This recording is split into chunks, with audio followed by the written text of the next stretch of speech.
भारत सरकार के आईटी और विधि राज्य मंत्री पीपी चौधरी ने बताया कि नाइलाइट इंस्टीट्यूट के लिए पाली के पास सरदार संबंध में 25,000 बीघा जमीन आईटी डिपार्टमेंट को आवंटित करने का प्रस्ताव भेज दिया गया है।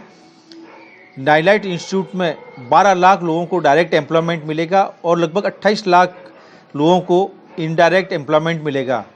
आईटी मंत्रालय का यह इंस्टीट्यूट राजस्थान ही नहीं पूरे भारत में सभी सुविधाओं वाला पहला इंस्टीट्यूट होगा। पाली के जहाँ तक एक छोटे रूप में हम देखें, मैं दो रूप में बताता हूँ, एक बड़ा रूप और एक छोटा रूप। छोटे रूप में हम देखें एक नाइलेट का, जो इस डायरी पे लिखा है नाइलेट, नेशनल इंस्टीट्यूट ऑफ, इसका हमारे एक काफ़ी बड़ा इंस्टीट्यूट है ये।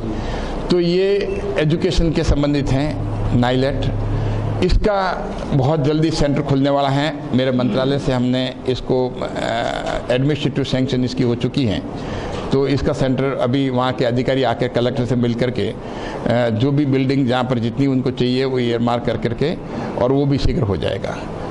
और जहाँ तक पूरा अगर व्यापक रूप में देखें तो पाली का देखिए ITR की बात करें, इंफॉर्मेशन टेक्नोलॉजी इन्वेस्टमेंट रीजन, ये बहुत बड़ा काम है।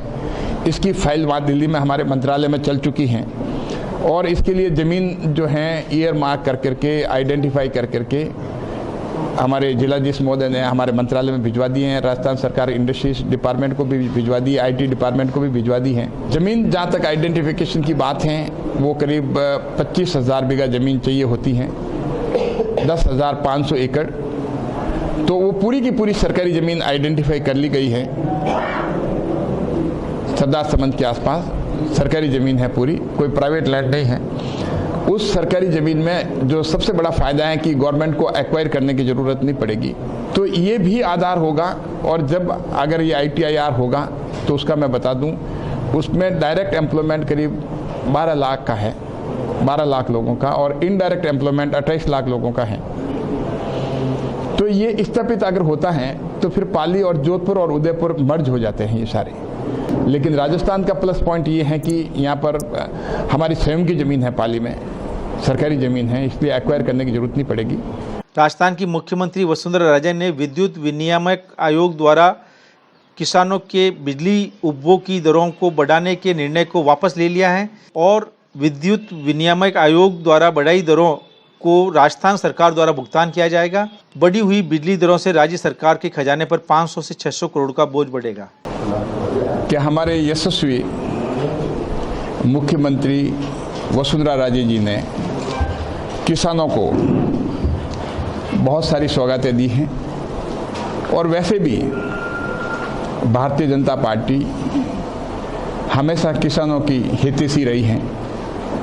समय समय पे जब भी इस तरह की तकलीफ आई, क्योंकि ये बात बहुत स्पष्ट बता दूं आपको, जहाँ तक बिजली दरों की बात है, राजस्थान विद्युत विनियामक आयोग जो है उसके अपने एक अलग नियम होते हैं, अलग एक्ट हैं, उसके तहत गवर्न है।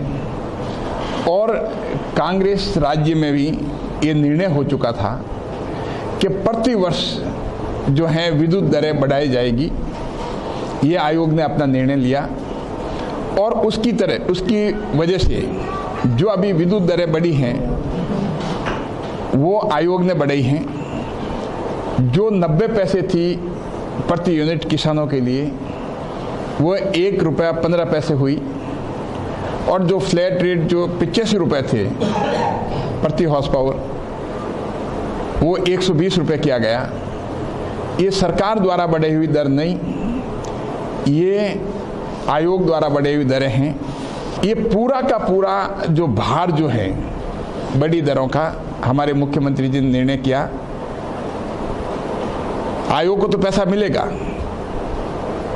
बिजली कंपनियों को पैसा मिलेगा, लेकिन बढ़ा हुआ पैसा जो है 90 पैसे के ऊपर जो 1 रुपया 15 पैसे, वो तो अपना लेंगे रेट, लेकिन 90 पैसे के ऊपर 1 रुपया 15 पैसे तक रेट जो है वो राजस्थान सरकार देगी।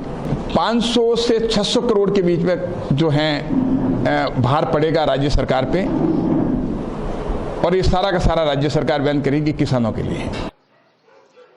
पाली के सांसद पीपी चौधरी ने पिछले शिक्षा सत्र में पाली शहर के लिए केंद्रीय विद्यालय की स्वीकृति करवाई थी, लेकिन भवन के अभाव में वह विद्यालय शुरू नहीं हो पाया। विधि मंत्री का कहना है कि इस शिक्षा सत्र में केंद्रीय विद्यालय पाली में शुरू हो जाएगा। ये केंद्रीय विद्यालय का जो है, जहाँ तक MHRD मिनिस्ट्री जो है वहाँ से फाइनल हो चुका है उनकी तरफ से, मंत्रालय की तरफ से। इसका जो प्रपोजल जो है आगे कमेटी कॉन्स्टिट्यूटेड होती हैं, कैबिनेट के कमेटी जो उनके पास जाता है, वो एक फॉर्मेलिटी होती है, वो भी होना जरूरी है। तो उसके बाद में विधिवत घोषणा हो जाएगी इसकी। तो हम चाहते हैं कि ये बहुत बड़ा तोहफा जो पाली को मिले और यहाँ केंद्रीय विद्यालय स्थापित हो। लंबे समय से मैं इसके लिए प्रयास कर रहा था और सारी ज़मीन वगैरह का चिन्हित का काम सारा हो ही गया। मुझे लगता है कि इसी सत्र से जो है केंद्रीय विद्यालय यहाँ पाली में शुरू हो जाएगा। 7 मार्च से पाली की बंद पड़ी टेक्सटाइल उद्योग फैक्ट्रियों को अब शुरू किया जाएगा।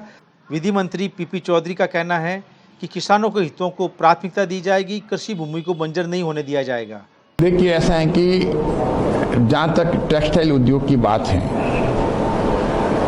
वो हम चाहते हैं कि इतने लेबर लगी हुई हैं, ये शुरू हुए, क्योंकि पाली का एक ही मात्र उद्योग ऐसा है कि जिससे पाली की पहचान है। उसके साथ में ये भी दूसरा ग्रुप किसान चाहते हैं कि पानी उसमें जो अनट्रीटेड नहीं भेजें। उद्योग भी चाहता है कि अनट्रीटेड पानी नहीं जाना चाहिए और किसान भी चाहते हैं कि फैक्ट्रियां चले और ट्रीटेड पानी निकले।